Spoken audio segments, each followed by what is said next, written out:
Ma grand-mère était espagnole, était andalouse. Le film lui est dédié, Juana, et donc j'ai grandi en connaissant de très près cette communauté-là, comme je disais, dont ma grand-mère faisait partie. Pour moi, Calle Malaga est un film qui célèbre la vie. Pour moi, c'est vraiment une célébration de la vie à travers, ce personnage de Maria Angeles qui se bat pour reprendre, sa maison, reprendre sa vie en main. Les objets qui ont meublé, son passé, son présent, et c'est comment cette femme, renaît à la vie, renaît à l'amour, en cours de route. Je n'ai pas écrit le film pour Carmen Maura, mais quand j'ai rencontré Carmen Maura, j'ai su tout de suite que ça ne pouvait être qu'elle. J'ai senti qu'il y avait quelque chose de très puissant chez elle, comme chez le personnage que j'avais imaginé, de très, doux et de très fragile aussi, qui avait la profondeur que j'avais imaginée aussi pour aller chercher ce personnage-là. J'ai senti, ce qui m'a beaucoup touchée, c'est son regard. C'est cette, petite fille qui était encore très présente, qui est encore très présente dans ses yeux, cette femme d'âge plus mûr et puis la dame aussi, qu'elle est aujourd'hui. Je trouve que c'est beau quand, tout ça se mélange, quand on voit toutes ces étapes d'une vie dans les yeux d'une seule personne, et chez elle, il y a quelque chose comme ça de très, présent et qui m'a vraiment touchée. Puis il y avait aussi cette joie de vivre, cette vitalité qu'a le personnage de Maria Angeles dans le film que je reconnaissais, naturellement chez Carmen Maura. Hola, mi niña. Estoy muy contenta de que hayas venido. Un año sin tenerte en casa es mucho. Voy a vender la casa. ¿Estás hablando de mi casa?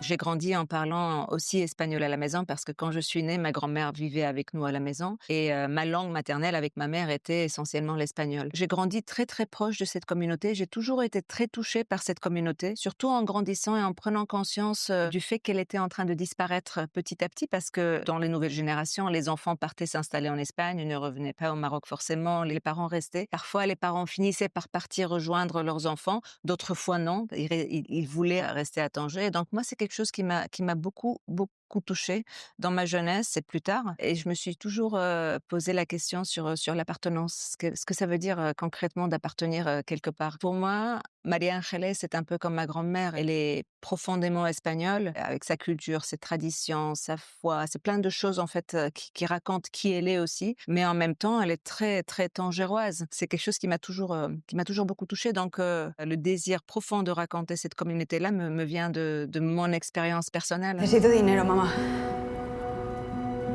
Si vienes a Madrid, todo se solucionará. No me iré de Tánger. Yo nací aquí. He venido a por mis muebles.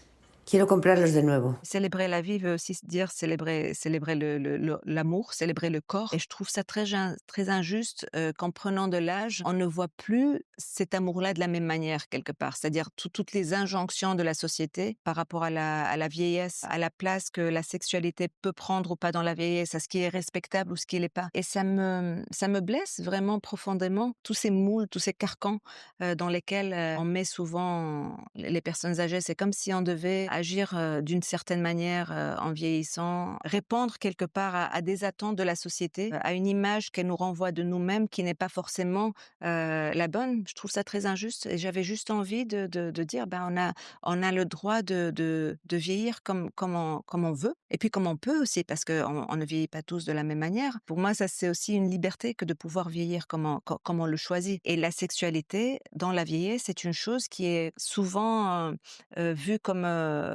étant un peu, suspecte. C'est comme si l'amour était permis, mais l'amour physique allait toucher quelque chose de dérangeant chez les gens, et moi j'ai envie de dire: «Non, bah, c'est-à-dire l'amour physique est quelque chose d'essentiel. En prenant de l'âge, on a le droit de jouir aussi de notre sexualité, de notre corps, comme on l'a fait pendant toute notre vie». Donc pour moi, c'était essentiel que cette femme redécouvre l'amour à un âge avancé, justement, de montrer ses corps, vieux, vieillissants, et de les montrer dans la beauté de cette vieillesse. Parce que je pense aussi que la vieillesse est une force, parce qu'elle peut être très libératrice. Et donc tous ces tabous autour de la sexualité dans la vieillesse, j'avais envie que Maria Angeles les brise. J'avais envie qu'elle fasse tomber, toutes ces barrières en jouissant justement de son corps, en redécouvrant le plaisir, et je pense que c'est ce qu'elle fait dans le film. El piso sigue en venta. Solo que ella no sabe que me he vuelto a vivir allí. Calle Malaga était un personnage dans le film. Le lien qu'a Maria Ángeles à son entourage est très important pour moi parce que l'attachement viscéral qu'elle a à cette ville vient aussi de ses rapports avec son quartier, qui sont des rapports humains, qui malheureusement est une chose qu'on est un peu en train de perdre dans les villes où les choses sont très industrialisées, très modernes et tout. Elle a un rapport avec l'épicier, avec le marchand de légumes, des gens qui la connaissent depuis toujours. Et j'avais envie vraiment de faire vivre cette rue, de faire vivre ce quartier et de comprendre aussi justement d'où venait cet attachement viscéral qu'elle avait à cette ville. Chose que sa fille ne comprend pas forcément parce que il y a la distance qui les sépare, mais elles vivent quelque part des réalités qui sont très différentes l'une de l'autre. En reprenant sa vie en main, elle découvre aussi des choses de sa communauté qui sont nouvelles. Mais pour moi, c'est ça la vie aussi, c'est vraiment ce renouveau constant. C'est cette renaissance à la vie, c'est-à-dire à partir du moment où on respire, où on a un cœur qui bat, on peut renaître à la vie constamment, renaître à l'amour comme elle le fait elle.